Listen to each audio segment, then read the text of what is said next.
Good evening, everyone. Welcome to a special meeting of the board. It's a facilities update and a public workshop this February 5th. And before I turn it over to Mr. Copeland, I'd like to just read a statement.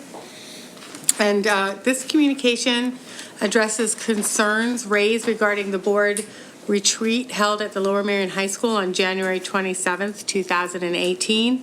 The purpose of the retreat was to afford the board members the opportunity to hear presentations from its architect, engineer, and administration with respect to various properties under consideration for acquisition by the district. The board also considered but did not take official action on the purchase of real estate.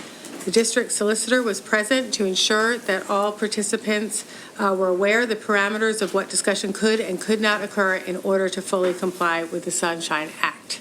And with that, I will turn it over to Mr. Copeland. Thank you, Dr. Gilbert.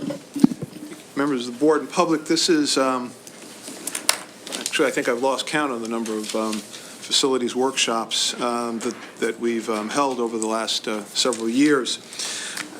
Tonight, we want to accomplish a couple of things. One is to, as promised, give a final update on the status of 1860 Montgomery Avenue, otherwise known as the Islamic Foundation, and also share with you where we are with another property and where we are with neighborhood stabilization, which we've taken updated enrollment numbers and applied to that strategy. I also want to indicate we are still actively looking for facilities and for land, but as you all know, I think that's in short supply within the township. What Mr. Ganan from the podium and I from here and our professionals who are in the audience, Gilbert Architects, Chester Valley Engineers,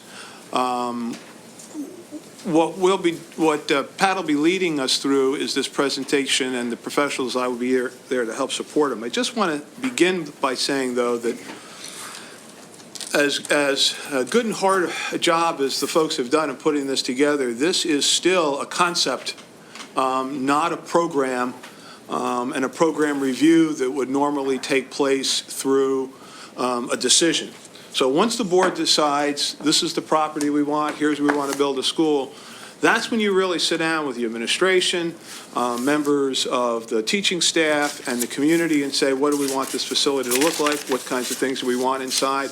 We have not done that. We've gone as far as we can within the scope of the work that the board has approved. And so it's not, these are by no means finished drawings, finished sketches, but we'll take you through it as expeditiously but as thoroughly as we can. Pat? Good evening. Good evening. This is our agenda for tonight. We're going to review the 1860 West Montgomery Avenue site, also known as the Islamic Center site, and specifically look at the topics that are listed there on our agenda slide. After that, we're going to review the neighborhood stabilization strategy. You'll recall that's one of the 8 strategies that was outlined in our needs assessment document published last fall. And then we'll end it up with recommendation and next steps. This is an overall map of the district. The different colors in the background reflect the different elementary school attendance areas. And then placed on top of that for reference is the site that we're considering now, 1860 West Montgomery Avenue, and then a couple of other sites for reference, Ashbridge Park, and also Gladwin Elementary School, which would be our closest school to the West Montgomery Avenue site. This slide indicates the existing features on the site. There are multiple buildings, a mansion, a PE building, which is essentially a small gym, a couple of buildings originally built as dormitories, and a former carriage house currently being used for housing. The overall site is zoned R1, and I want to draw your attention to the shaded areas of the map. The shaded areas of the drawing, this is a topographic map, so the lines you see on there reflect lines of elevation.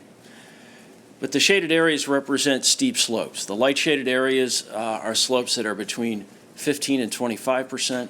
and dark shaded areas are greater than 25%. And I do this because I'm going to talk about how this limits what can be done on this site. And in fact, we think that of the 22.3 acres, only about 13 are usable because of the steep slopes. There are several places in the Lower Merion Township Code where we find restrictions on steep slopes. And so our plan as laid out tonight does not include building on any of the steep slopes. And if we wanted to get into more detail about what could be done on the steep slopes, what leeway there is with these sort of restrictions, we'd have to explore that more with our township staff. This is our proposed concept for a middle school at the 1860 West Montgomery Avenue site. The first thing I'll point out is that it consists of two buildings. A gymnasium, which is built on the slope here and has 48 parking spaces on its lowest level, and a middle school building located right here, which is surrounded then by the remaining required parking. None of the original structures are retained in this scenario. The other thing I'd like to point out is in addition to all the parking that's required, you can see the number there, we have been able to lay out some sports fields. In particular, down here in the lower left-hand corner, a baseball field with a multi-purpose field overlaid on top of it. In other words, this is a soccer field.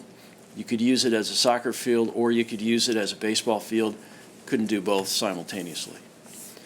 Similarly, up here, where there is a spot on the site that is relatively flat, we've been able to outline a soccer field, again with a softball field overlay. It doesn't show it very well here, but this is home plate, and this is the outfield. So again, you would have either a softball field or a multi-purpose field. In addition to that, we have 4 tennis courts shown right here. Now, this is an R1 zoning, so that it is the most restrictive residential zoning area in terms of allowable impervious surface. Even with our 5% bonus that's granted to public school development, which gives us 26%, this concept is over that limit by 12,000 square feet or so. So even with the concept shown here, we would have to do some additional work to figure out how to reduce the impervious surface to stay under that limit. This is a really nice, pretty CAD drawing, and I'll quote my architect friends here, is that with the advent of CAD, we're able to show things like this that imply that we have a complete design, and here it is. But in fact, it's not a complete design, it is a concept. So I'm going to walk you through the conceptual floor plan that goes along with this, just to explain what we have. This is the regular middle school building. Because of the slope of where this portion of the building is, there will be a basement portion of the building that would have daylight. Then there would have the main floor of the school. In this area, we have the library, we have cafeteria and kitchen, and then we have the auditorium. And then the second and the third floor are primarily just classrooms in this area and classrooms right up on top. So you have 3 stories of classrooms stacked on top of each other. If we then move to the gymnasium building, and this shows 3 different levels, the lowest level with our parking spaces, the main level with our gymnasium, and this is shown as one large competition style setup for the gym, but in fact, you can have two basketball courts in here going simultaneously. And then one of the things we've added is a mezzanine level with a 4-lane running track. So again, it looks like a design, it's not, it's a concept. I'd like to go ahead and draw some comparisons then to point out some of the limitations of the site with respect to our ability to get playing fields on it. And I'm going to do this by looking first at fall sports and then at spring sports. Again, middle school level. So in the fall at middle school, we have football, soccer, field hockey, etc. Primarily, these are sports that require what we call multi-purpose fields, rectangular fields. We also have tennis, which requires tennis courts. So what I've done in the second column here is to show, under this concept, what we'd be able to use on the site. I've already mentioned that we have 2 regulation size overlay fields, so we could have those 2 in use at any one time. And then we've reached out and said, Gladwin Elementary School is our closest school, but it is a field that's available to us. It actually is PIAA compliant for soccer, and so we're going to throw that in the mix too and say that this school would use that for a total of 3 fields for fall sports.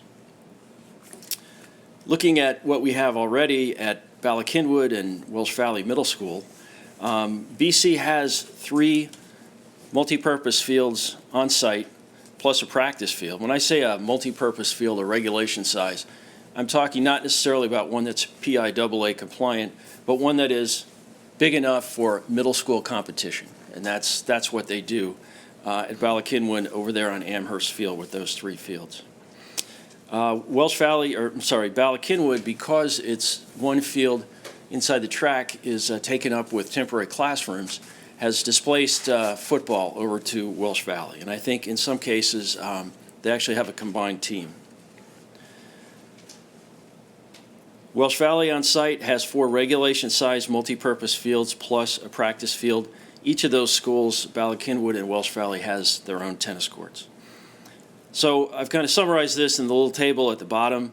And basically, BC has 4 fields, Welsh Valley has 5 fields, compared to the concept we've laid out for the 1860 site with 3 fields, and that's using the one at Gladwin as well. If we then look at spring sports, this is the time of the year when we're playing baseball and softball.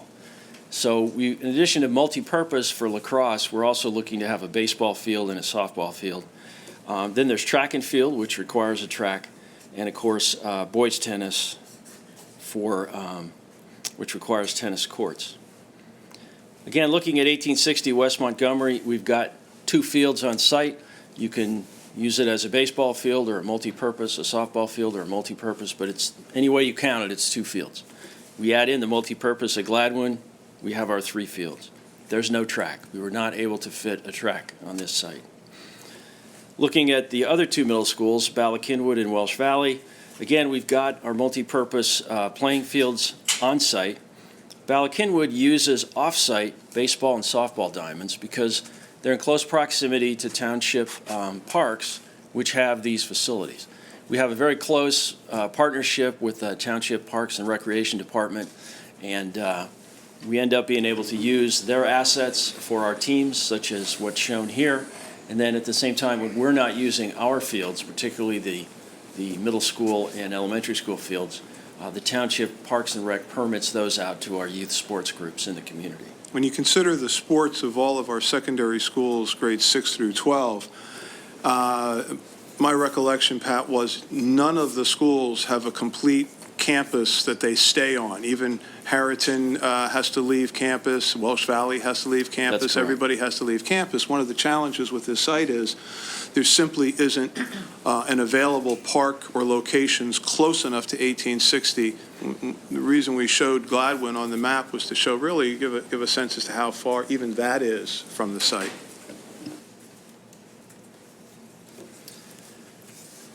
So I mentioned that BC is off-site for baseball, softball. Welsh Valley is lucky enough that they're able to do that on-site and then still have 3 regulation-sized fields. So again, the comparison is that the concept we've been able to lay out at 1860 does not match in the same way the programs that we have at our current middle schools. And in particular, we're not able to fit a track on there. One of the other things we did in looking at the site was to have our traffic engineer, Mr. Tavani, conduct an investigation. The superintendent talked about this when he spoke about a month ago about this site.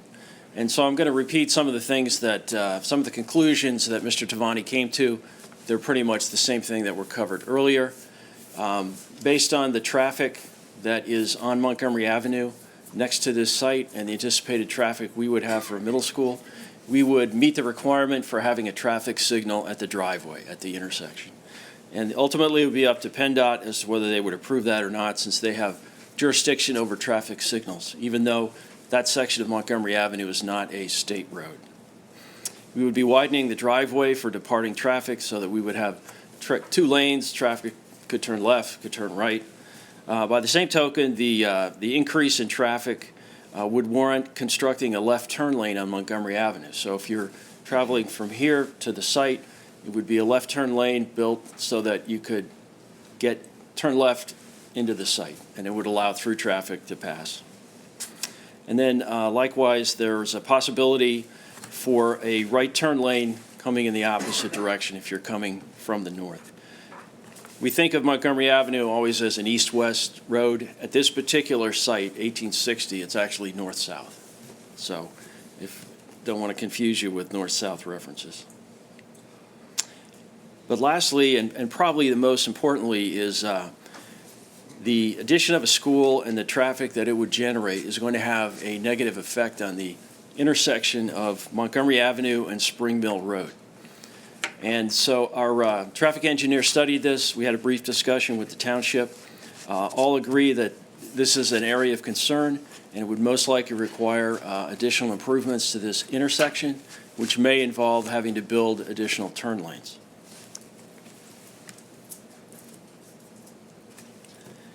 We've looked at how long it would take for the design and approvals for the site and then the eventual construction. Our answer is just over 4 years. The details are shown here. And if we were able to proceed on or about the 1st of May of this year, then we think we'd be in a good position to be able to open the new school in the fall of 2022, which would be 4 years out. And lastly, we had our construction manager do a cost estimate. And again, this is a conceptual cost estimate. It's based on the information that we have, the level of detail that we have. But you can see here that this is going to be an expensive proposition. We are making an assumption that the property acquisition cost would be $15 million. And then to construct a building is $50 to $55 million. We basically just have a high and a low range here. But I'd like to point out that there's a significant amount of money put aside here in the estimate for site utilities, underground parking, and off-site traffic improvements. The range from $17 million to $21.5 million. So all that gives us a conceptual cost estimate of between $96 and $108 million. And the last caution I have about this is, again, it's a conceptual program layout. We've got roughly 201,000 square feet. We put on the site what we thought would fit on the site, and even then we've got some impervious surface things to deal with. But we have not gone through and vetted the program as the superintendent described earlier. So the program might get smaller, might get larger, but by comparison, Welsh Valley, which currently has 1,049 students in it, has 205,000 square feet. And when you get to neighborhood stabilization, if we add it on to take care of its highest projected enrollment, I believe that would be another 20,000 square feet, if my numbers are right. We'll see if my numbers are right when we get there. Again, we can't predict because we haven't gone through a full program design phase, but this is where we are at this point now.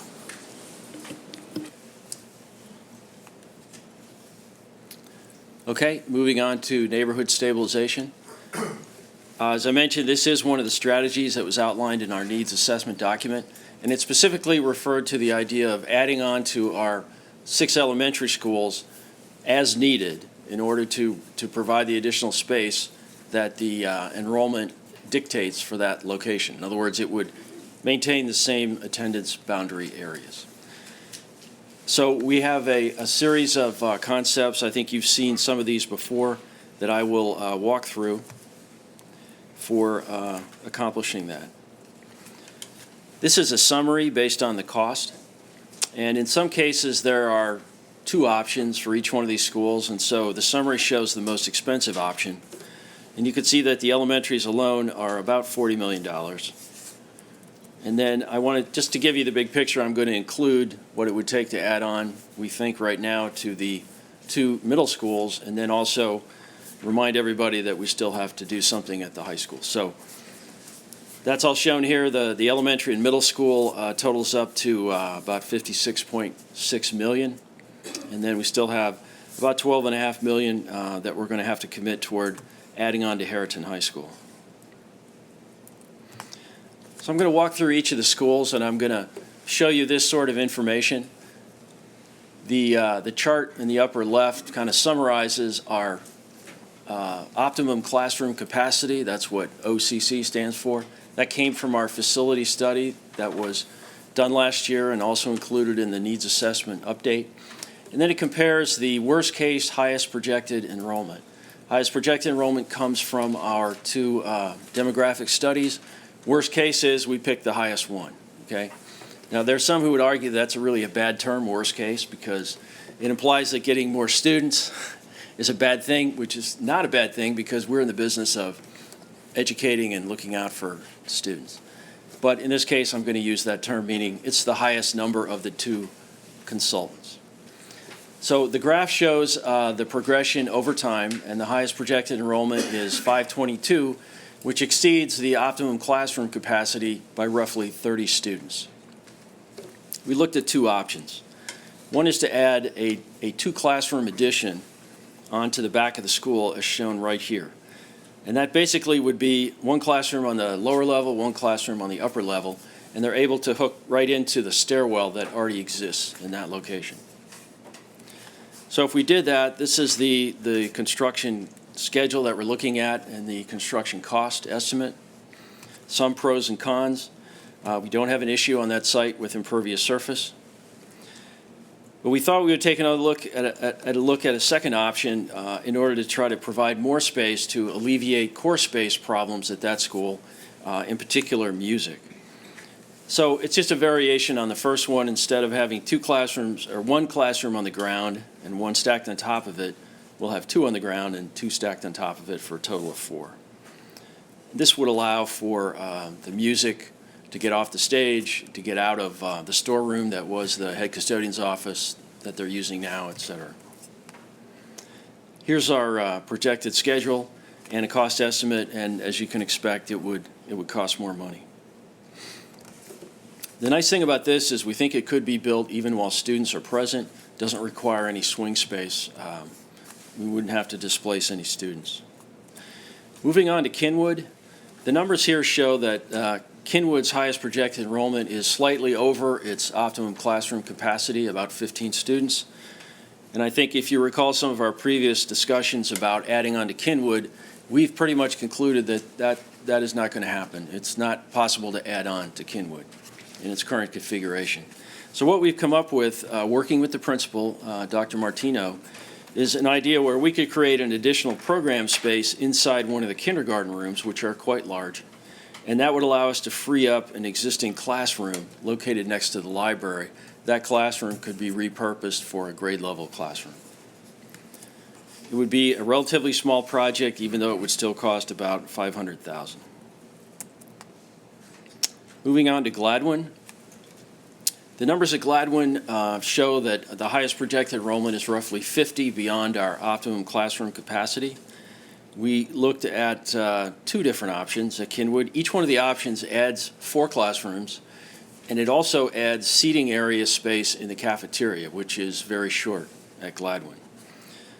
So the first one of these, and this looks pretty elaborate here on the site, we add the temporary classrooms because we're going to have to displace some students, and we would build a 2-story addition here that would contain 4 classrooms. Now, because it would also take over the space that's currently the library, we would look to relocate the library into 2 classrooms here and build a small addition on to the library. And then, of course, the expansion of the cafeteria seating area right here. So a little bit closer look at this. This is the end of the building where the library currently is. We would take over the library space and add this addition, 2 stories. This would become the library. This would be the addition to the cafeteria seating area. So there's a schedule and a cost estimate, not exactly inexpensive. One of the main concerns we have at Gladwin is we're right up against the limit for impervious surface. There's not much left, and it would for us to do this option would require a zoning variance from the zoning hearing board for impervious surface. The second option we looked at was to go back and see if we could build on top of a part of the school. And specifically, we looked at building on top of the 4 classrooms that are located next to the gymnasium. These classrooms were added in 2003, And if you walk down this hallway where these classrooms are, on the left side is what used to be the exterior wall of the gymnasium. So we believe it's possible to add columns and put structure there to support a second story, a steel structure, and build on top of it. And then we would repurpose some areas, move our stairwell, and create a new stairwell out here on the end. And this inset shows what the second floor would look like. And basically, it's 4 classrooms. But it would tie right into the second floor of the existing school. Even though this would require us to vacate all 8 classrooms that are out there and have to put temporary classrooms on site for 8 classes, this still turned out to be less expensive. However, even though it requires less increase in impervious surface, we're still over the limit and we'll still have to go for some sort of a variance, although it's much less than shown in the previous option. Moving on to Marion. The projections at Marion show that at highest projected enrollment, we could be 100 students beyond our optimum classroom capacity. So the options we've looked at is to add 4 classrooms. And the second option we looked at, in a sense, to try to alleviate some of the cafeteria seating area space problems, is to build a new cafeteria and repurpose the space inside of the existing cafeteria. So the first option then would just add 4 classrooms behind the gymnasium on what is currently the hard surface play area. We anticipate having to have temporary classrooms in place to handle a enrollment overflow or any sort of swing space requirement. This is a little more detailed look at what those 4 classrooms could look like. They would be built, as I said, on the existing hard surface play area. We don't really have a problem with impervious surface on this site, so as part of this project, we would look to try to create some additional hard surface play area so the school would still have what is a very valuable asset for an elementary school, and that's hard surface play area. This is the estimate for the duration and the cost. Looking at the second option, we would, instead of building 4 classrooms here, we would build a little bit larger addition, even though this doesn't quite show it larger, that would consist of a cafeteria kitchen and 2 classrooms. And then we go back into the cafeteria space, create 2 grade level classrooms, and then 2 other rooms that could be used for music, which is also one of their shortages in core space. And so this concept is laid out here. Again, building a 1-story addition behind the gymnasium. We've got a couple of classrooms, restrooms, and then our kitchen cafeteria. And then going back into the area that's currently cafeteria, serving area, kitchen, we could create 4 spaces, 2 with windows to the outside, which could be grade level classrooms. And this is our estimate for how long that would take and what it would cost. And of course, that's definitely cost more than the first option. Looking out at Penn Valley, we anticipate at highest projected enrollment that Penn Valley is only going to be about 27 students over the optimum classroom capacity. So if necessary, we could add a couple of classrooms at the end. You'll recall that Penn Win is a 1-story building. There are no elevators at Penn Valley. There are no elevators there. So our option is to add here, but we do have a problem in that we're going to exceed our impervious surface level there. We have some left, but not enough to put 2 classrooms without getting a zoning variance. So if in fact we need to add space at Penn Valley and we want to do it this way, it will require a zoning variance. And then going to Penn Win, we anticipate at highest projected enrollment, we would be about 53 students over the optimum classroom capacity.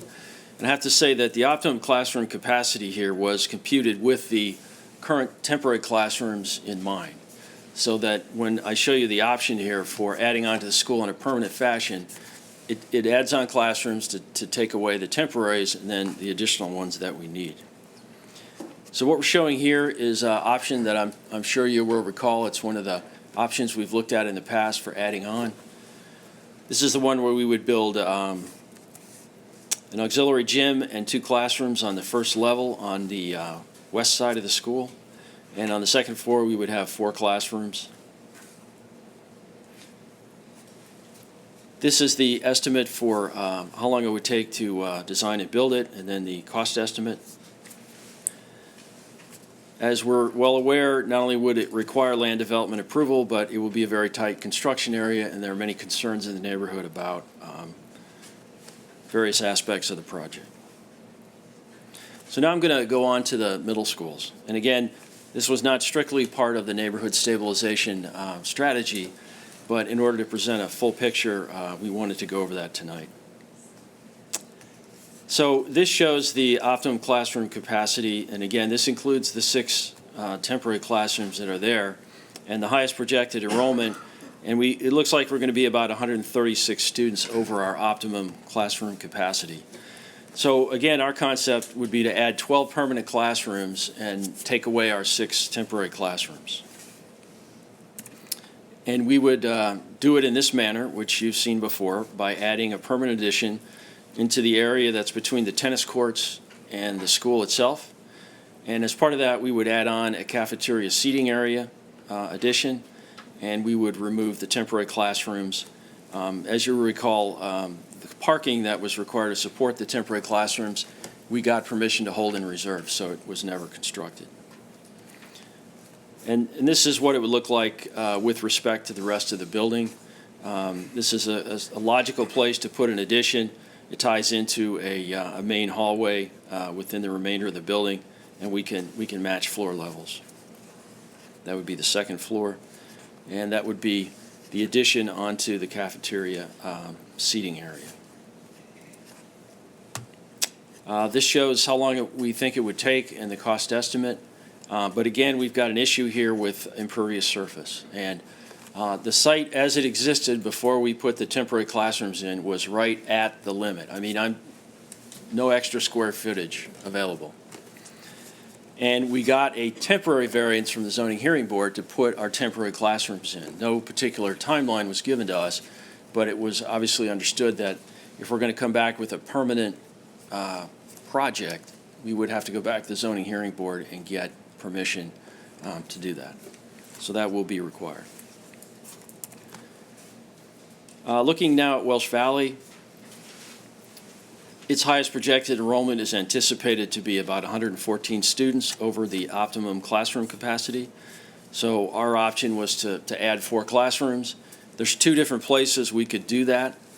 We could add on to the second floor of this wing that we call the G building. We deliberately designed it so that we could come back later and add 4 classrooms on the second story. Or we could go to the end of this portion of the A building, which is known locally as the Link building, and add 4 classrooms by having 2 classrooms on the first floor, 2 classrooms on the second floor, and tying right into the stairwell that's located there. So building over the top of the G building is slightly more expensive, and unfortunately, it does require us to vacate the rooms underneath on the first floor of the addition, the G building addition. So we would have to have temporary classrooms for that, which adds to the cost. However, if we added on to the end of the Link building, the A building, we could probably do that without any disruption to current operations and not require any swing space. So it's correspondingly less costly. Now I'll move on to Harriton. We heard from our secondary school principals last June about their needs for space and the fact that most of their needs revolve around requiring additional science classroom space. And you heard the Lower Merion High School principal talk about how he's able to use the space that we converted upstairs, 3rd floor of this building. And you heard the Harriton principal talk about what he thinks he's going to need and when he thinks he's going to need it. So this is a concept that we came up with a few years ago to add on to the building in the rear here, where inside of this red circle. And this is kind of an architect's rendering of what it might look like. This is showing a 3-story addition. Right now we're thinking a total of 10 classrooms. 4 of those are science classrooms. It might turn out that we don't need that many. And so it might turn out that this is a 2-story addition or some other scaled-down version. Again, this is what we think it would take to construct it and the cost estimate.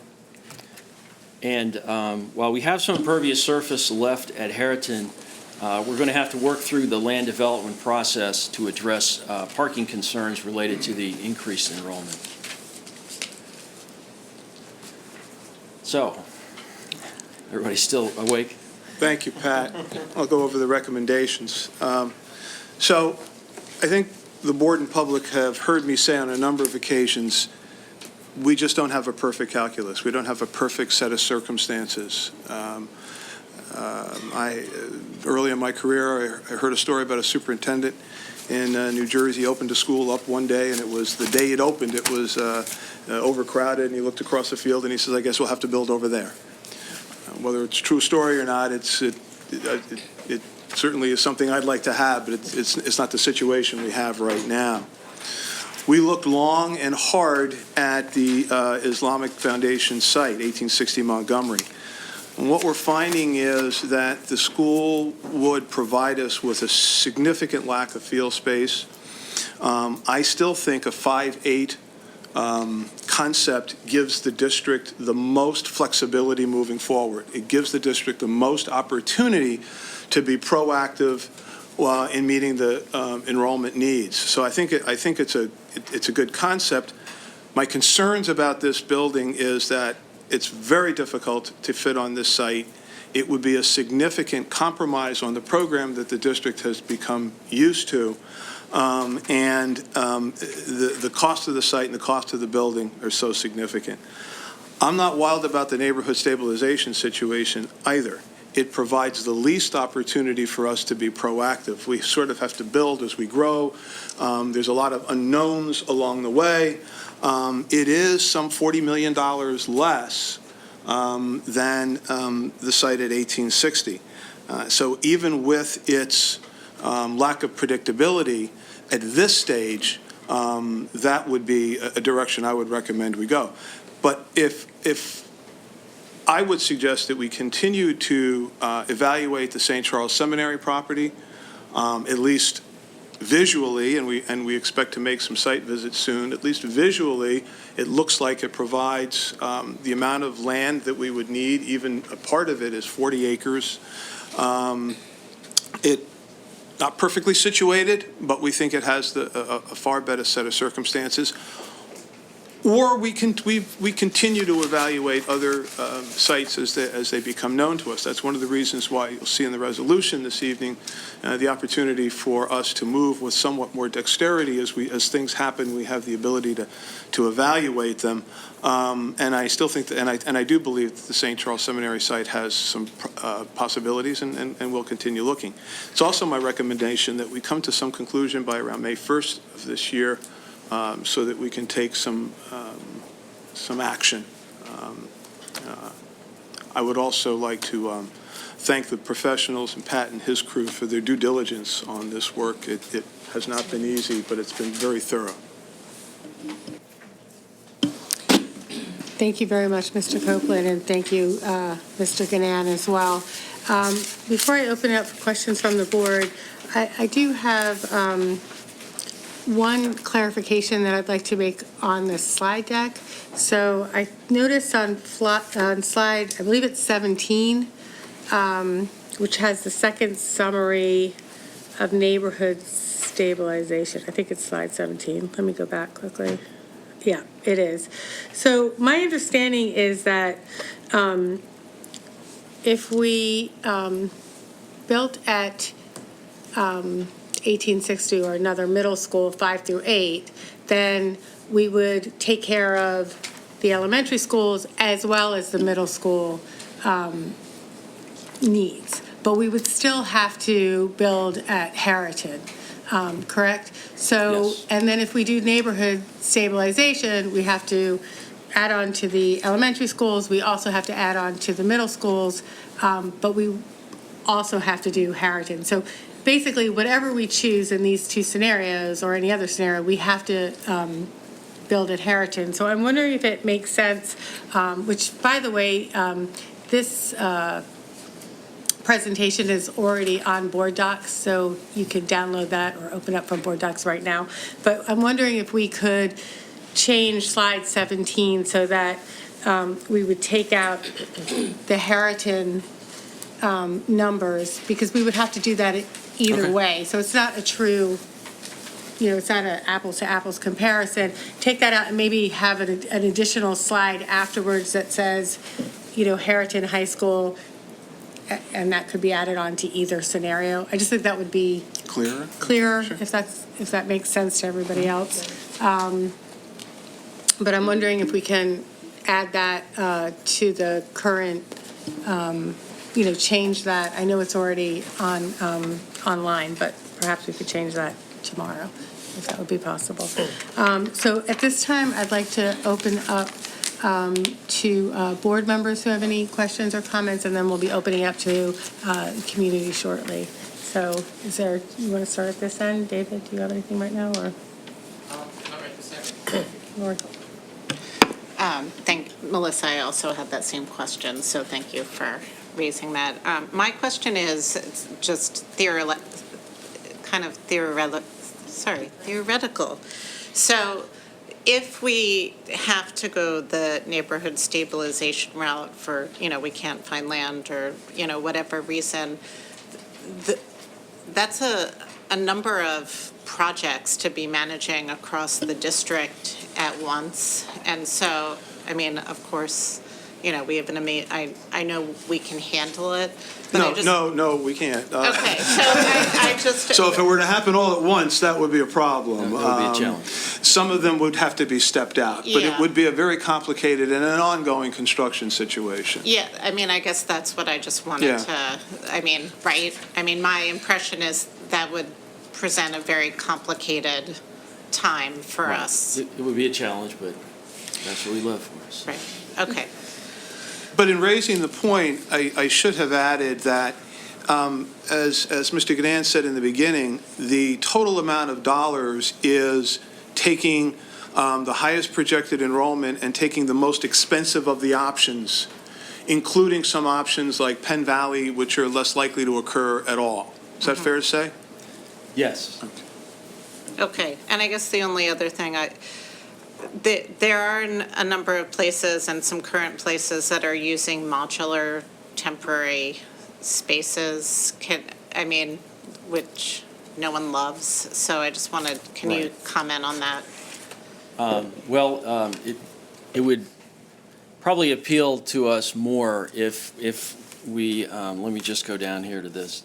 Each one of these schools has this chart that projects the enrollment going forward. So we would have to make an evaluation of whether bringing temporary classrooms on is truly going to be temporary or not. Do we see in the future where we're going to be able to get rid of them and not need that space?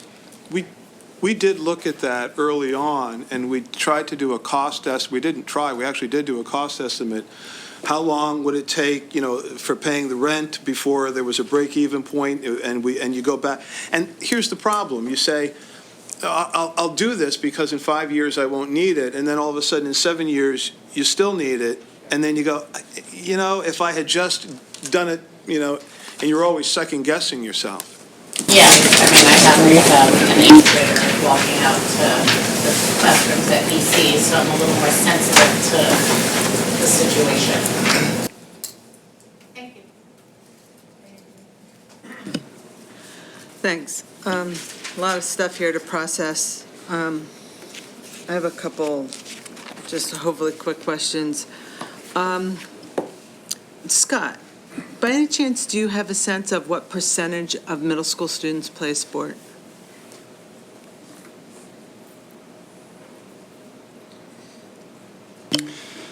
I don't know if we have a percentage. Our participation numbers are it's a higher percentage than it is at the high school, as far as the goal of middle school sports being to increase participation. Right, but are we talking 50%? We're talking 80%? We're talking about 20%? Varies by season, but certainly spring season we have a very high percentage. Winter much smaller because we have fewer Right. sports and they're limited. Right. One of the things that I can throw in here is that from time to time, I get comments from parents because of a lack of space and we have to cut students and we don't really have the kind of intramural program we would like. So it's been an issue that folks have raised with us. Right, I think the intramural program, though, is mostly, that's mostly in the winter the spring and fall with a big field, you can accommodate a lot of kids. I'd be surprised if there was much of that in the spring and fall.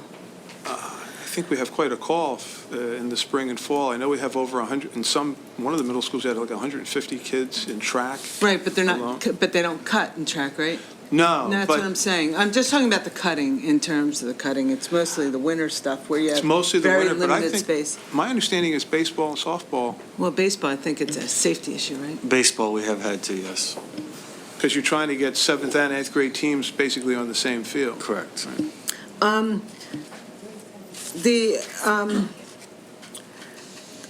My other questions have to do if we had to go down the route of neighborhood stabilization.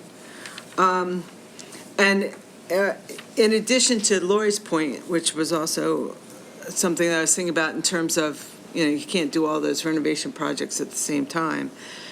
But the impact, doing something on one campus may impact what you're doing on another. So,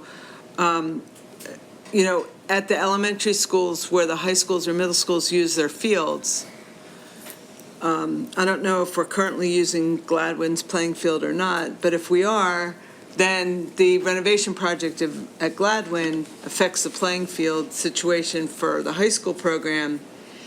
And so, that's just another ball up in the air that we don't have, and we're trying to compare apples to apples in terms of construction costs, but each one of these options has an operating cost that impact as well. So if we can't use Gladwin Field for whatever, Welsh Valley or Harrington, whoever uses it, then we're increasing the busing requirements to go to a further field.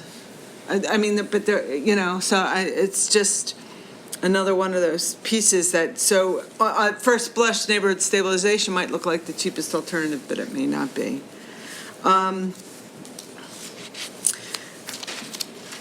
The other question I had was, at Penn Valley, how much more expensive would it be to put a second floor on that building? Do you have any sense? No, that's not something we've looked at. I think we'd have to approach that carefully. It is a Class 2 historic resource, so we'd have to be careful about where we would try to build that second story. There are portions of the building that are obviously higher than others. The auditorium, the gymnasium, we probably want to get close to one of those, but we have not looked at it in detail. But just in terms of construction costs, do one of you guys have a ball? I'm just talking order of magnitude. Hi there. Rather than actually give you an order of magnitude, I'm going to reference what we looked at Gladwin and building over existing versus building out. And the cost per square footage to build over existing is higher. It's higher because of Well, what you have it's to higher. do. Well, on the surface you might not think that, but really what's happening is not only are you building something on the bottom that's not like a slab on grade, but now you're going to elevate it and you have to put foundations in for it anyway.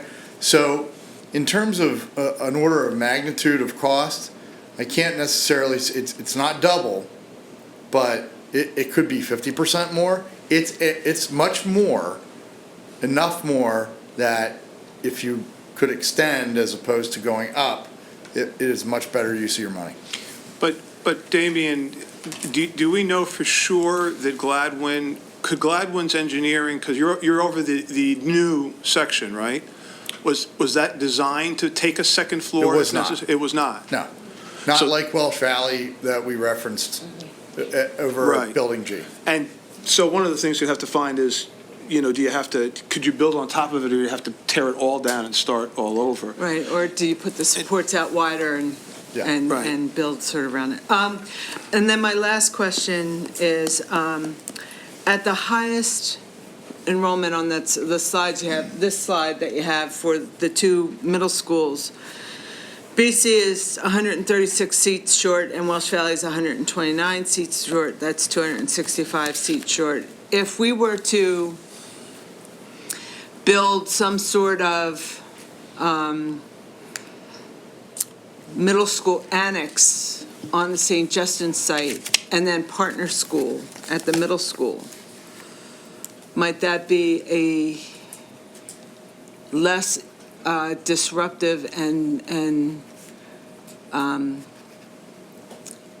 better alternative than trying to find space at Balkinwood, which is already squeaky tight, and Welsh Valley, which has a little more room with the St. Justin's property? The only St. Justin's property, the only school we looked at on St. Justin's was for an elementary school and a kindergarten, and we figured we could get about 550 students. We would have to do some sort of reprogramming to determine exactly how many middle school students you could fit and to what degree that would alleviate any space concerns. But I'd like to go back to what you had indicated in terms of operating costs. One of the things that I neglected to do this evening, but we did do it back in November, is lay out the operating costs of new buildings.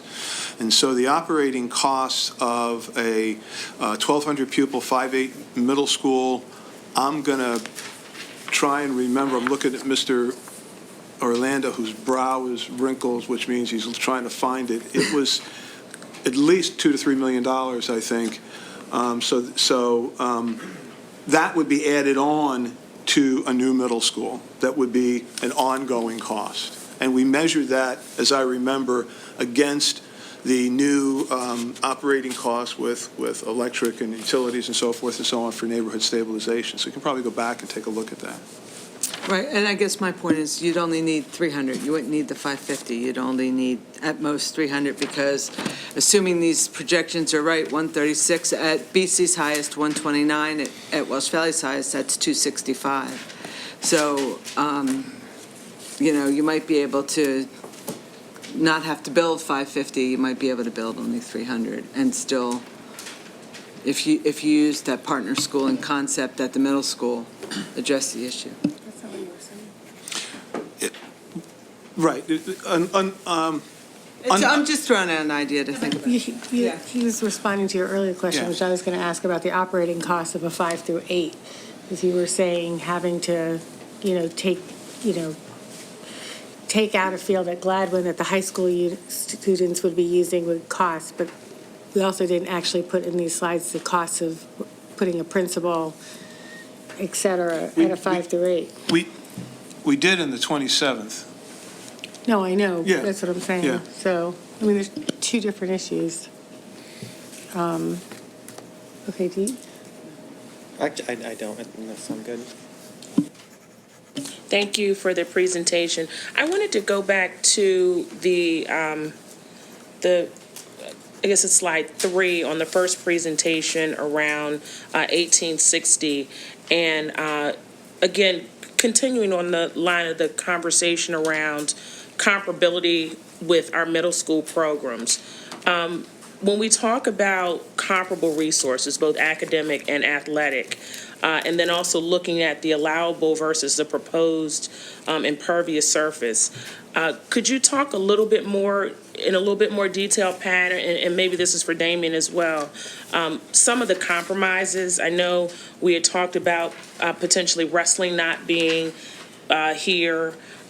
We do have did we have a track? Were we able to fit a track here or not? No, we were not. We cannot. So, and I know we have the non-regulation track at BC, but I'm interested in getting a better sense of, particularly given the cost, where we stand in terms of some of the compromises and some of the things that we would give up, even though this kind of investment the district would need to make, with this property and the building and the site work, et cetera. So could you give just a bit more detail around that, Pat? Okay, I'm going to ask the architects to address the gym building and what we were able to get inside the gym building. Did you have a wrestling room in there? No. No wrestling. And we do have wrestling at Welsh Valley and BC, correct? We have wrestling, but we no longer have don't. dedicated wrestling gymnasiums. We have the program. Okay, so it's a shared space then? The gym. Yes, Okay. it is. The gym, I think, And then you can move that red dot around. Gotcha. I think we have 2 teaching spaces in this gym, or is it 3? 2. It's 2, and I think that BC, and Welsh Valley I believe, have 3. I could be wrong on that. I'm looking at Dr. Everslage, who's trying to avoid me over there. Yeah, I have to check on that. Okay. This gym does have a mezzanine running track that we want to be able to use as a Okay, as the a same space one. also. Okay. Mhm. So yes, it has a full-size basketball court that's divisible into 2 teaching stations. We probably have a cloth wall divider for it. It would have bleachers. It has locker rooms, girls and boys locker rooms, coaches areas, some small group rooms, lobby space, all the standard things you would have in a gymnasium area. But we don't have a wrestling room, we don't have an aerobics room, or anything like that. And then my next question is somewhat related. When we talk about from concept design to actual formal design, could you speak to perhaps some of the things that might in fact be compromised when we start to really think about what the program might look like on both the academic and the athletic side when we go beyond the concept to the actual formal design? All right, as Mr. Ganahan said, this is the concept design. We would begin an in-depth series of meetings with your staff, with your administration, developing the educational specifications so that we know exactly what each space will be used for and the size of it. We would compare it with Welsh Valley and Ballard Kinwood as well, and other buildings that we have done in order to come up with an optimum one that works for your program. The challenge is that when you have the opportunity with no constraints, that things try to grow. Because if you had a building that was built in the 30s or in the 70s, you were building to that model. Now, the 21st century, you're building to a new model, and you want to have you don't want to limit yourself necessarily to what was done in the past, but you do need some sort of equity. So it's very much yin and yang, trying to work out the program requirements along with the costs. And Damien does a great job of watching us with the costs. And so it's a collaborative event. Yeah, it's a collaborative venture. It'll probably take a couple of months to do. And then, Mr. Copeland, we would include the ISC in those conversations as well, correct? I Some of believe they those. were involved in the high school program, and we would follow the same kind of situation that Okay. we've done in the past. Great, thank you. I have a quick one that just. You need to turn on the. I just have a quick one that just came up after hearing Robin's question. So any work that maybe would be done in the new building, as far as the program and the design and things that the new building might have, might there then be an impact going backwards to the other 2 middle schools as far as, you mentioned equity, those schools were built when they were built and were designed a certain way and have certain things, furniture and whatnot, and the new school would have new. Might there then be an impact on the other schools incidentally? Well, I think you're always going to deal with the differences between the schools just because of when they were built and how they were built. As part of this programming for a new school, because it's going to become a 5 through 8 middle school, and it's intended to relieve some of the pressure on the 2 existing, I think we would have to go back and look at what's going to be left in those 2 middle schools. How can we change that? How can we try to have an equitable program? The immediate impact is that Welsh Valley and BC would drop by about 200 students from their current situation, so they would regain some spaces. I'm going from memory now, but I think the 2 middle schools cop out at about 800 apiece, 800 or 900 apiece at the end of this. So their numbers would drop down. That's the first thing that would take place.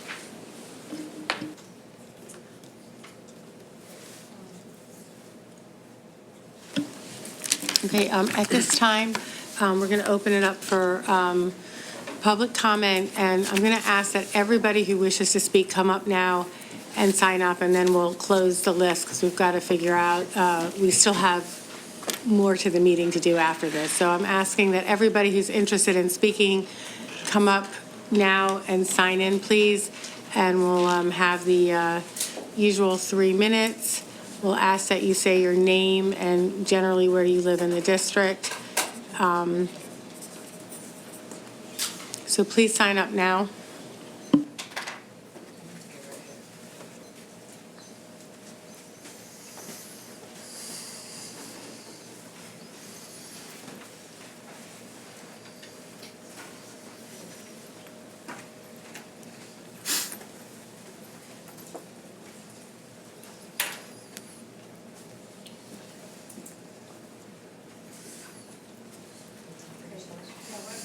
We'll start while other people are signing up. Okay, good evening. My name is Mark Hirschhorn. I live in Villanova. One of the things that struck me is that you listed that there was a 2-year for design and permit for the 1860 proposed site. I'm not sure I understand why, since other schools were much shorter in time period, almost by 50% or more. Why would it take 2 years to design and get permits? You know, permits, I know that that's a fairly long process because of this township. I get it. I'm also sure on the design part. You also talked about optimal classroom capacity, I think it is, OCC, if that's what I remember what that stands for. I'm having a hard time understanding why these numbers should be trusted, because I look at what happened the last go-around with the building of Lower Merion and Harridan, which are relatively brand-new schools, and yet they're already reached capacity. So I'm not sure why these numbers should be believed at this point, particularly since what we see in this area with brand-new construction going on, townhouses, apartment complexes, that some of these complexes are advertising for kids and their families to get free education at Lower Merion, rather than having to go to private schools. So again, I'm not sure that these numbers are actually accurate in terms of how many new students you think are going to be coming in here. You talked about Gladwin needing zoning variances and a couple of other schools needing zoning variances because of impervious land. Well, looking at this property here at the foundation, the same thing's going to have to be done. Now, I live real close to that property. There were tracks there, so I'm not so sure why the same thing can't be done. You also talk about the ability, kids from other schools may have to be, go somewhere for another field. If you go to high school at Harridan, there's no swimming pool there. So if your kids are on the swim team there, you got to find some way to get the Lower Merion to be on the swim team and go to practice. So the same thing can happen here or at the other schools. We need a school on that side of town. If you're looking at the seminary for a school there, all that means is that our kids from this side of town have to continually be bused to another school. And it's about time that the Villanova area get consideration. We need to have a school in this area. Thank you.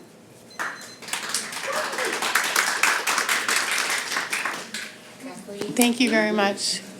Can I have the next speaker, please? Good evening. My name is Kathleen Applenup. I'm the Director of Historic Preservation at the Lower Merion Conservancy. For those of you who might not know about the Conservancy, we're a nonprofit, member-supported organization located in Gladwin. We serve Lower Merion and Narberth. We have a 3-part mission, one of which is historic preservation. The other 2 are open space and health of the watershed. So I'd like to address the issue of the 2 possible new middle school sites. The first one at 1860 West Montgomery Avenue. I probably don't need to give you much of an introduction to the site, but for the public, would like to give a little bit of context. This is a very significant historic property in Lower Merion. It's currently listed on the Historic Resources Inventory as a Class 2 resource, which means that there's a whole land development process that this property will have to go through before it can be developed. The Class 2 listing means that the Board of Commissioners can put up to a 90-day delay on any kind of demolition, and I understand that the board is looking toward exclusively demolishing the mansion in favor of rehabbing it. The architect of this building, Horst Trumbauer, was also the architect of the Philadelphia Museum of Art, the Free Library of Philadelphia, and dozens of other very significant buildings in the Philadelphia area and in the region. You can't underestimate his importance as a national architect at the turn of the century and the early 20th century. Having said that, I'm wondering if the district has thoroughly reviewed and considered the possibility of rehabbing this site. I know that the discussions in public have been that it's just simply not feasible, that it's not economic, that it doesn't serve the interests of the district well, and I appreciate everything that this board is doing in terms of trying to locate a new site, finding solutions for enrollment. I am a parent in the district, and I have 2 children in the district, but I would like the board to consider taking a very, very serious look at rehabbing the building, looking for preservation architects, structural engineers who can find a creative way to repurpose this site. As a Class 2 resource, this property has incentives built into the preservation ordinance. Just let me quickly finish this. Impervious surface, additional bulk. I'm sorry, we have a lot of people. If you'd So like, thank you please. for that consideration, and if you will also consider those same I questions appreciate it. If you'd for like to St. send, Charles. if you Thank would you. send us an email to community comments, we'd be Thank happy to you. look at them in detail. Thank you very much. We do read those carefully. Thanks for your time. Thank you. Next speaker. Hi, Tanya Schreiber. I live in Penwyn. And as I listened to the neighborhood stabilization plan, one of the things that struck me is that in order for that to work, you would actually need impervious surface. To exceptions, you would need to ask for waivers at 3 of those sites for that to work. So when you say you want to move forward with that, yet you don't have the impervious surface available at Gladwin, Penn Valley, or Bala Cynwyd, it's very concerning because it means that we don't have a Plan B. Now, when it comes to the map of how Montgomery Avenue looks, I noticed Harridan was missing from it. If that were put on the map, it might add a couple of more opportunities when it came to the fields. Also consider the fact that a 3rd middle school, when you have so many kids that are eager to play these sports and they're not allowed to be on the teams because of the limited number of children that can be on some of these teams where there's cuts, adding a 3rd middle school will add 50% more opportunities for some of those children to participate, if that's a priority for anyone. So I also wanted to tell the board a story as we look at neighborhood stabilization. Back to Penwyn, which is the one that I know so well, I want you guys to have some insight as to what happens when you add more classrooms without expanding the cafeterias. I've heard from several parents, many of who sit here, could probably come and tell you that the way that lunch is run right now is kids always complain that they don't have enough time to eat. And when they actually need to be rushed through finish eating, somebody screams at them, hands up, hands up, hands up, and screams at them, backs against the wall. And that's how they clear the lunchroom. That's how they clear the lunchroom. And the principal knows about it. You can ask the parents, you can ask the kids. If you're looking at doing that and adding 6 more classrooms, and you're looking at doing that at other schools, I think parents have the right to know that that's the way it's going to be handled. That is the way after it's been going on over a year.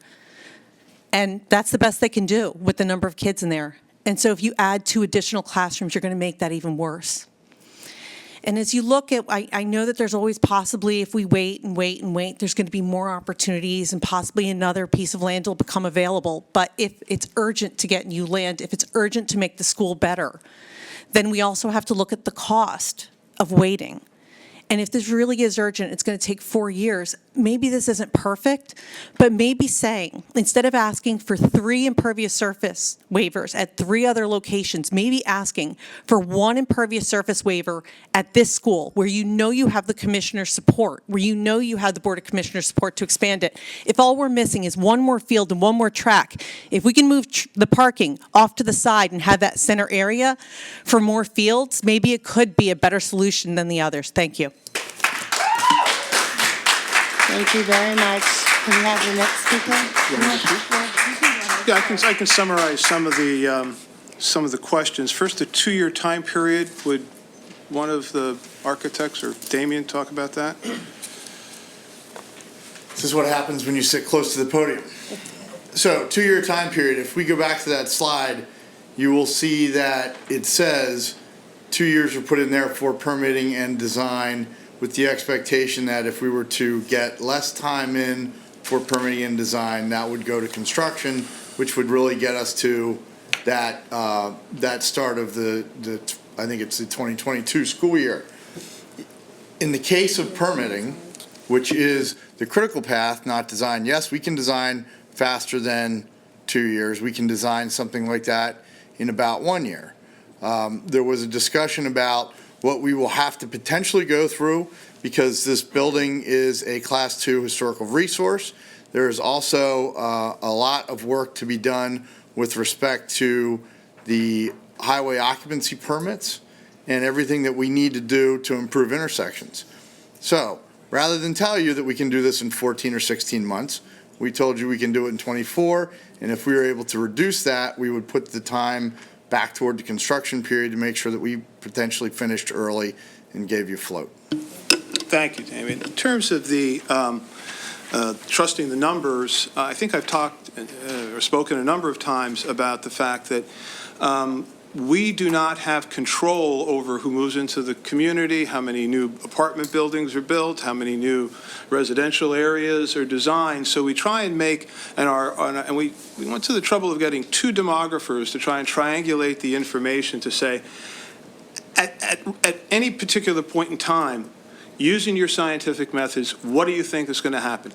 Absolutely, things could change. When I was a superintendent in New Jersey, we had pretty good numbers, and in 2008, 2009, a recession happened, and people changed their patterns, and we couldn't see that coming. So that's the fate of a school district. We tend to have to respond to the decisions that both other governments make and just people in populations. In terms of the Conservancy, I do appreciate the comments that were made.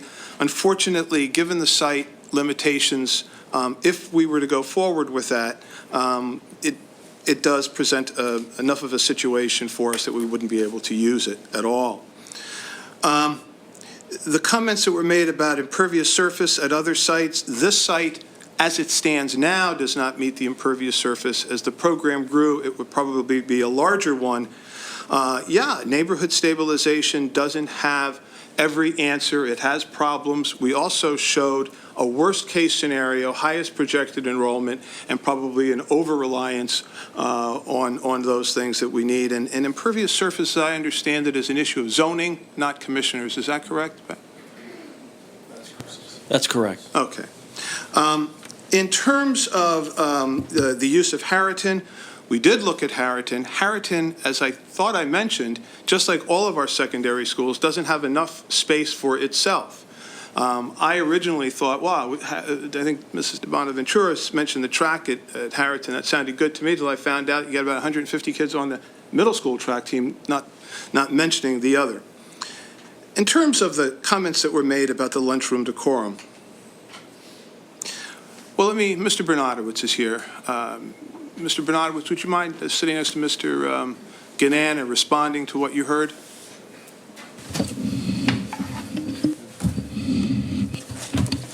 Good evening. We have a lunch program, just as the other 6 elementary schools do. We have 50 minutes, just as all the other programs do, as well, the other schools as well. This year, we actually responded to some of the concerns that we had heard in the past about the pace of lunch by building in an extra 5-minute buffer. So we're currently have an extra 5 minutes in between in order to allow the children to finish up when they need to. In terms of putting your hand up, that is a universal signal that we use throughout the building. It's a signal that I use with the children as well, so it is something that we do use. And it's a signal that the children understand we're quiet when we're doing transitions. Thank you, but are you yelling at them? No. Thank you. We do use the PA system, so. We've got one here. In terms of we're not missing one field. Mr. Gannon, how many fields are missing at there? I'm sorry, this is At the Islamic Center. the conceptual way we've laid out. There's really only 2. We would like to have 4. We pick up another one if we're going to bust to Gladwin, which we certainly could do. But again, that only gives us 3. Probably the biggest shortcoming is the track.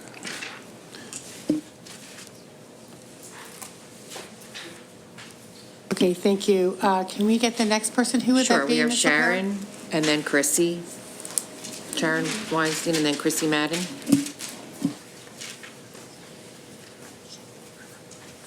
Hi, I'm Sharon Weinstein from Penguin. I'm glad you, Mr. Copeland, brought up the demographic reports and the studies you've done. And I am very concerned that the neighborhood stabilization report, it has to rely on these micro-demographic projections by elementary school. The report itself, the Montgomery County Planning Commission's report, states that projections by elementary school is inherently less reliable than it is district-wide, because you're trying to micro-project where kids are moving in. And then neighborhood stabilization approach requires you to somehow rely on those. If you're trying to figure out where the kids are going to be, you have to sort of, you need to construct the building before the kids get there as best you can. And as you know, over 13 months, Montgomery County alone changed projection at Marion Elementary by 97 students. That's 4 classrooms worth of space. If we do a district-wide school, like at Islamic Center, as imperfect as it may be, then you're relying on district-wide projections, not one school at a time projections. It's just not a reliable way to do things. I'm also stunned that the Penguin diagram that was put up on the slide is still showing the construction on the field and no parking on the front of the school, no way to compensate for the incredible lack of field space at Penguin after the construction project, even after we've been raising our concerns for 2 years about that, as if that was our first concern. It also didn't say anything on the slide that core space was still at an issue as a con. I know it's adding gym space, but it does not address the auditorium or the cafeteria. I'm also concerned that at the middle school, as Tanya brought up about sports being limited for students, there's also other things that kids are going to lose opportunities. When you add more students and you still only have one jazz band, a smaller percentage of kids get to be in the jazz band, a smaller percentage of the kids get to be in the chamber orchestra, a smaller percentage of the kids get to participate meaningfully in the play. If there are no cuts, there's less field time on the space. A third school will give our kids more opportunity. Even if they're just lacking fields, it'll still be more opportunity than they have being crunched into the schools that already exist. I also think that with some creativity, there can be a way to put a track on that field. I mean, this is just the first run of a design. Usually architectural designs of any building, it takes a year. There can be more creativity added in. This is a first pass. I don't really buy that it's impossible to put a track in there. It may be not a standard track, but there's got to be a way. Thanks for your time. Thank you. Hi, I just have a few questions. Chrissy Madden from Villanova. My first question is on slide 12. How many feet would that left-hand turn lane expand, and how many feet would that right-hand turn lane expand? My next question is about the improvements at Spring Mill and Montgomery. My understanding from prior meetings, and correct me if I'm wrong, is that it might require additional turn lanes. Would they be on Spring Mill or Montgomery or on both? Specifically, what are we talking? My next question is, I know a noise ordinance was enabled in July 2017. I didn't know if any of these outdoor fields would be exempt, or if they would have to comply with the noise ordinance. And in addition, just to clarify from Ms. Gilbert's comment, is that slide number 14 should have showed, if I'm just getting this correct, a grand total of 111.5 million to 120.5 million, because 12.5 million would have been added to the grand total. Am I getting that correct? Yeah, I suggested pulling it out of the other one, but you Okay, could do it. You could- either or which you way, could I just add wanted to it, make sure I yeah. had my Yeah. math generally correct. And my last question is about traffic again. Are they still relying upon that count? I think it was from like an October 2016 study maybe, or some prior year, or did they perform a bona fide new traffic study? Thank you. Thank you. Well, she's successfully asked a series of questions I can't answer at all. So I'm looking for Mr. Gannon if he can fill in on those. You want to? Okay, first of all, with respect to the traffic, this was not a full-up traffic impact study like you would do if you were getting ready to submit a tentative sketch plan to the township. It was an investigation. So he did use some data that came from PennDOT that was 1 or 2 years old, but we later went back and did actual counts at the intersection of Spring Mill and Montgomery. So I believe those actual counts were incorporated in this. And of course, if we were to go forward, we would do some additional data collection. There was a question about the right and left turn lanes that might need to be constructed at the entrance to the school site. The left turn lane would be the longest one. My understanding is that it has potential to go all the way back beyond the intersection of the next side street, whose name I can't remember right offhand. And that's something we'd have to work out with the township. The right turn lane probably could be accommodated on what is now the Islamic Center property. And if we had to give up some real estate to do that, we could most likely do that. With respect to the noise ordinance, I haven't studied the most recent noise ordinance to understand that what the limitations might be with school sports.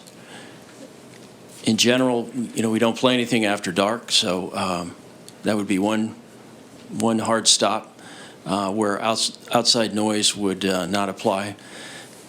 Typically, in my view, we're more concerned about what's going on with construction noise.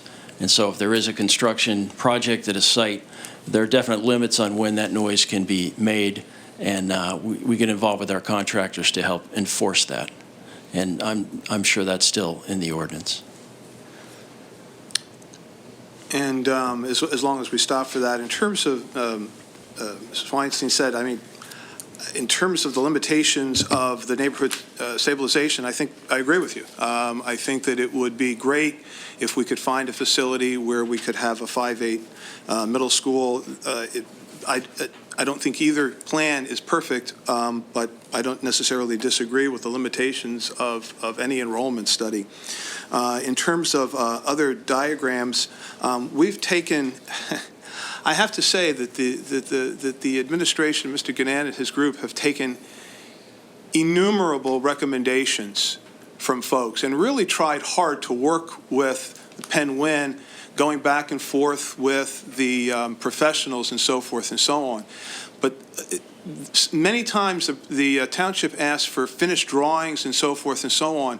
And while we were investigating the 5-8, it seemed like it was not appropriate to continue to put money into the investigation of that particular aspect of it. And that's why that's not there. Okay. Jen, right? Yes. Okay. Jen Kelly, Penn Valley. I just wanted to echo the prior commenters' concerns about the demographic studies. I attended the meeting where the demographic studies were presented, and one of the biggest takeaways was that how they can be, quite accurate in the aggregate. When you start breaking them down, they're just not as accurate, and yet we're using these very specific numbers, without even rounding, 117 or 132 to determine the number of additional classrooms that would be required. One of my specific concerns with the demographic studies relates to how they account for the new construction. And as I recall, they take the they do the school-age children multiplier, come up with the total number of new students from any given new construction, but then they spread it equally among the grades. And logic would tell me that that seems unlikely and that it would probably skew to the elementary level. And I'm wondering whether the board has looked at actuals from, for example, the Royal Athena or other new construction units to see, are these kids feeding in equally across the grades, or are they feeding in overwhelmingly at the elementary level? Because that has a big impact, especially if we are pursuing a neighborhood stabilization policy. And for some of these areas where the new construction is particularly dense, that could swing a lot of classrooms. And so that's one of my concerns with the demographic studies in general and neighborhood stabilization as the primary approach. And then my next question is just sort of philosophical, which is there any size of an elementary school that the board might just consider to be too big to meet the needs of such young children? And would we say, is 1,000 students too big? Is 900 the upper limit? Because I do fear that with some of the unpredictability in the construction that's happening and the demographic studies, that some of the schools could be facing that. And finally, one last point about lunch. I'm not at Penn Win, I'm at Penn Valley, but these children are absolutely getting yelled at lunch. And any parent that has monitored lunch knows this, and it's really almost militaristic sometimes. So I think it's something that needs to be addressed perhaps across the district. Thank you for your comments. Susan, can't really understand your writing. Okay, and then John is the last person. Susan Chisholm from Marion. I appreciate all the effort that went into the plans and, how much you have to look into a lot of detail even to get where you are. But I find it very odd that some major components were just left out, like the track and maybe even the wrestling room. There must have been a sketch somewhere that was done, that was developed, that did show the track, and maybe there was some repercussions to that as, yes, there's a track, but it would mean a variance for this, or something else would have to be given up. So it'd be nice to see, a plan that maybe did have all the basic program components, and then what would have to be done in order to fit those in.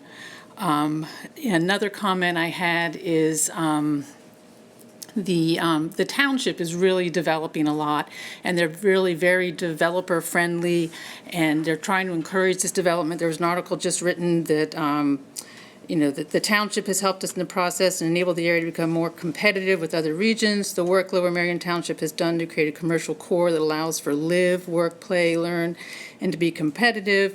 To compete with the Naval Yard, and so on. So the township is really developing, is encouraging a lot of development. I would hope that as they're doing this, they're going to recognize it impacts the schools and will help out the schools with some of their issues, whether it's variances for parts of the zoning code, and I'm hoping that there's some collaboration working with some of that. Thank you.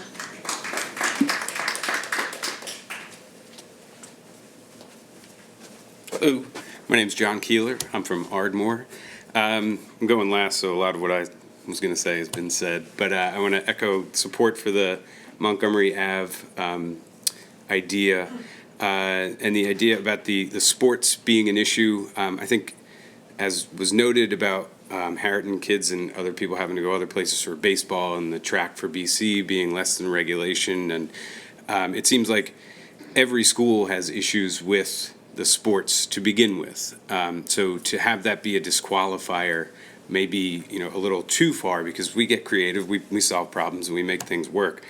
And then if you have this third school beyond the sports, someone had mentioned, the more kids get into jazz band. There's one lead role for each play. So, if we got 3 middle schools, then we got a third lead role at a play. We have more kids who can be in those types of situations. In terms of traffic issues was one of the concerns there too.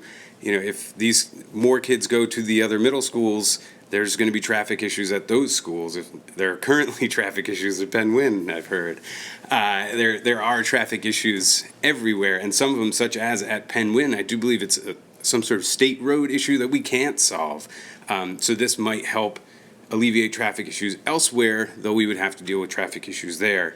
And in terms of costs, yeah, it probably would be cheaper to do the neighborhood stabilization, but then in the end, you still have very large schools with, trying to fit those kids into the same size cafeteria, the same size library, or the same size, there's only so many periods in the day where music can happen.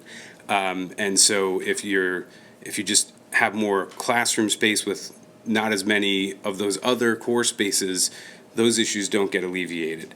The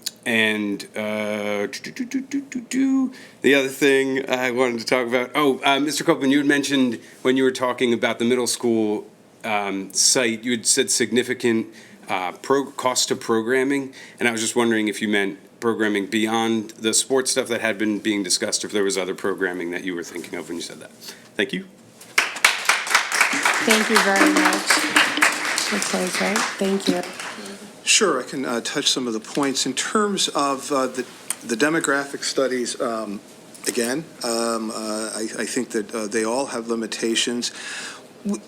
If you talk to the demographers, sometimes they caution against actuals as opposed to a broader look, because sometimes that can throw you off. I can tell you we absolutely do have secondary students at multiple occupancy units, and they vary from time to time. In terms of size of elementary schools, I think we've talked about this. I think it depends on the site. If you go to some districts, Council Rock, Central Bucks, yes, they have elementary schools over 1,000. In fact, I visited them, and some of our principals have too. That's not to suggest that we should do that. We don't necessarily have the kind of space that they do. What you try and do is use the best judgment you can. Our goal has been to try very hard to keep our class sizes down. And in an elementary school, that's where the student spends the day, in the class. I must say I disagree with the concept that our elementary lunches are militaristic. I just don't accept that. We have been working with our lunch assistants on responsive classroom. That's been a part of our staff development program. I'm not saying that someone might not act inappropriately from time to time, but I spend a good deal of time at our schools, and I just would respectfully disagree with that characterization. In terms of the things being left out, it is true, we did, in November 27th, take a look at substandard tracks at that site. If you wish, at your leisure, if you go back to the November 27th, I'm looking at it right now on board docs, where we did try and put some tracks in there. Again, let me say, the job here was to try and make this work. And so we really did, I think, given the limits of time and expense, do an extraordinarily best effort at making that work.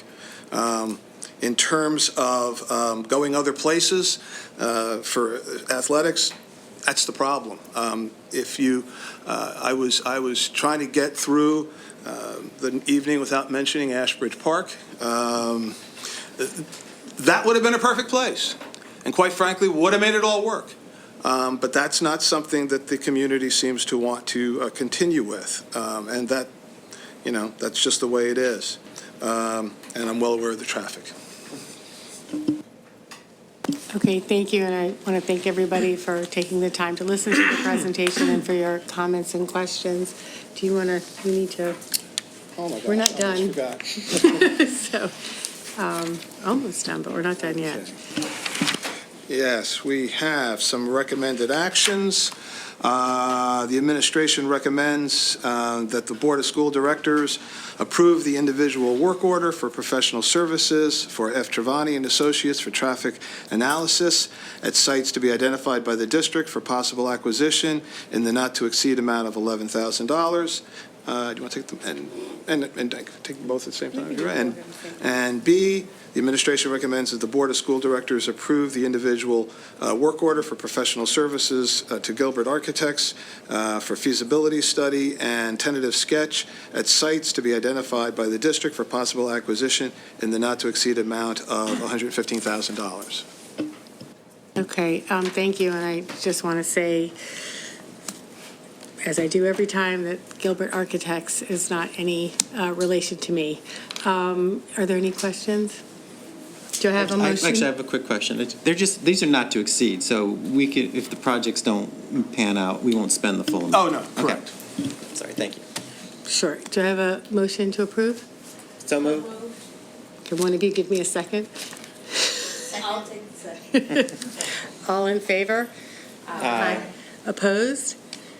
Then the motion passes. So again, thank you to everyone, and with that, we are adjourned.